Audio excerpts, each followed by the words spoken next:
Ito, dumating yung civil defense. 911.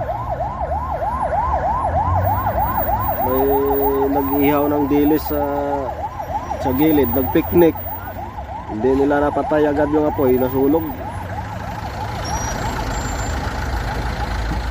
Dadaanan natin yan, mga dadaanan.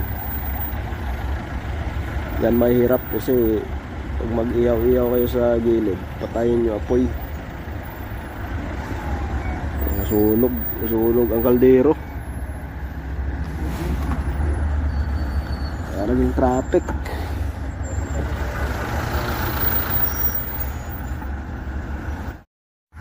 Ayan mga idol, sunog, no? Yan ang sinasabi ko sa kanila. Pag mag-picnic kayo sa tabing kalsada, patayin yung apoy. Ano?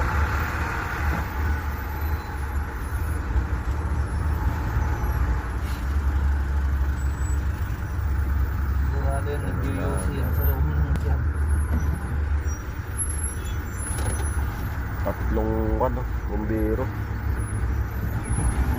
Traffic.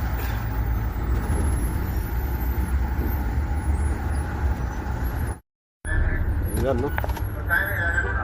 Mang Maro, buksan mo mga Mang Maro dito, ah.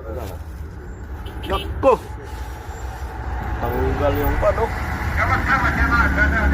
Aywa. Oh, sunog, oh.